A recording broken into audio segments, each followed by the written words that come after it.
Notre ami Jean-Seb va nous emmener au Mas d'Asile. Depuis le début de la semaine, tu me dis, tu vas voir, le Mas d'Asile, c'est quelque chose d'exceptionnel. Absolument, on va partir à quelques kilomètres au nord-ouest de Foix, dans l'un des sites préhistoriques les plus importants de la région. Le Mas d'Asile, c'est une ancienne bastide de 1286 qui s'est fortifiée au XVIe et qui a épousé les thèses protestantes. La légende raconte même que Calvin est venu y prêcher, qu'il y séjourna. L'État français, la royauté a envoyé 14 000 soldats faire le siège du Mas d'Asile pour combattre, imaginez, 1000 protestants qui étaient là. Le village résista 5 semaines. Le siège a été levé, mais Richelieu s'est vengé quand même. Il a rasé les remparts. Et puis il y a la grotte du Mas d'Asile. Mais là, c'est une autre histoire que je vous raconte maintenant.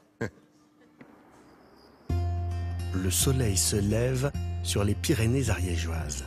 Au cœur de la vallée, le village du Mas d'Asile dévoile une merveille de la nature, unique, sa grotte préhistorique. Et elle présente une anatomie étonnante. C'est l'unique grotte en Europe qui est traversée par une route, et ce, depuis 1860. Un voyage préhistorique de 420 mètres, magique, et qui ne manque pas de contraste. L'immense porte de l'Arise marque l'entrée sud de la grotte. Elle porte le nom de la rivière qui l'a creusée. Elle a formé, il y a 4 millions d'années, une merveille géologique qui charme les touristes.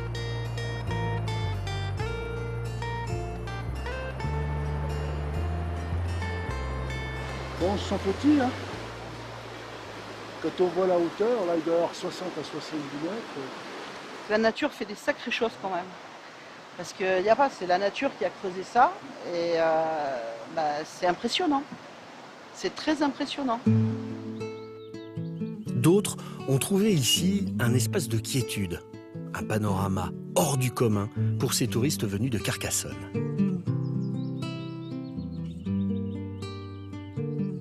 On se laisse aller là, puis il y a le bon air en plus. Et on a l'impression qu'on est dans un autre monde.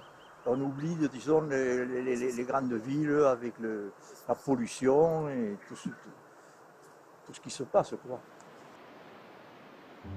Mais le plus incroyable, c'est de pénétrer dans la grotte. Cet archéologue va nous guider vers des trésors exceptionnels et des cavités auxquelles seuls les plus grands spécialistes ont accès. Pendant longtemps, on pensait que la grotte avait livré tous ses secrets. Mais depuis 3 ans, Marc et son équipe vont de trouvaille en trouvaille. Et juste ici se cache un véritable livre préhistorique.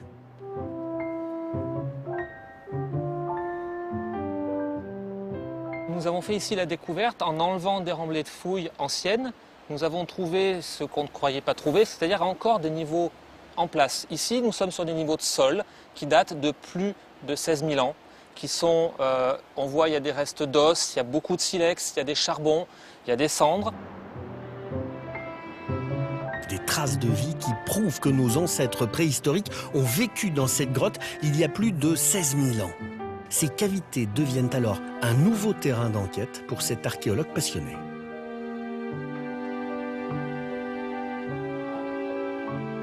Faire une trouvaille pareille dans la grotte du Mas d'Asile, c'est marcher dans les pas de grands archéologues et de grands préhistoriens qui sont venus travailler dans cette grotte. Donc c'est quelque chose d'assez passionnant et c'est un privilège que de travailler dans un monument comme celui-ci. La grotte du Mas d'Asile, c'est aussi un terrain de jeu préhistorique. Ce petit groupe perpétue la tradition d'un sport tout à fait atypique, le tir à propulseur. Nos ancêtres le pratiquaient ici même, il y a plus de 10 000 ans, pour chasser. D'autres propulseurs retrouvés ici témoignent de cette activité. Et aujourd'hui, Florent les fabrique à la manière de l'époque, à partir de bois de renne.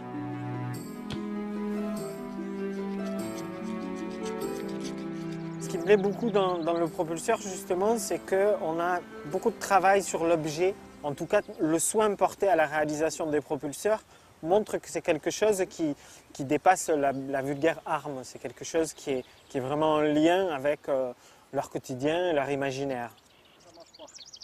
Le propulseur permet de lancer le projectile appelé saguet sur la cible. Et il peut l'envoyer jusqu'à 230 mètres, soit 2 fois plus loin que le record du javelot. Arrivé d'Allemagne il y a 10 ans, Klaus a eu un véritable coup de cœur pour ce sport. En fait, sur un côté, il y a une force incroyable, ça veut dire une certaine violence du tir. Et à l'autre côté, il y a en fait plus on est zen, mieux on tire. Ça veut dire en fait il faut être un chaponais et un préhistorique au même moment. Comme quoi, en Ariège, les trésors historiques ont de beaux jours devant eux. Ce symbole du mas d'asile, il est là.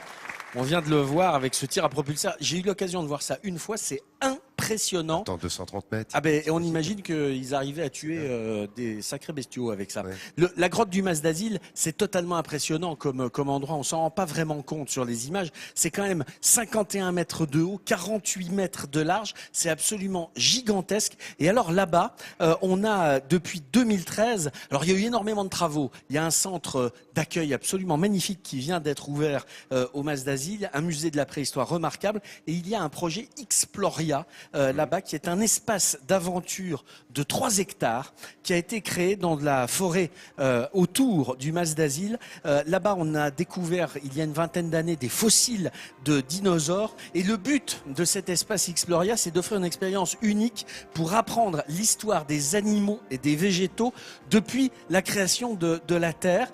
Tout cela a été créé par une ethnobotaniste, par un préhistorien, aidé par des artistes qui se sont accordés pour faire en sorte que l'endroit soit ludique et pédagogique pour des enfants. On place l'enfant au centre de la réflexion et ils veulent faire passer le message de la conscience et de la réhabilitation de l'environnement, de cette nature qui nous a donné la vie et qui nous la donne encore depuis l'origine de l'humanité. Et je trouve que c'est une formidable idée. Merci beaucoup, Jean-Seb. Regardez, le mas d'asile, pensez-y lorsque vous viendrez dans cette région, qui est une région de grottes, on le rappelle. Je parlais de Montségur. La grotte de Nio aussi. Oui. Grotte de Nio, magnifique. Il y a beaucoup de grottes à visiter lorsque vous viendrez ici. C'est vraiment une région touristique, hein, l'Ariège.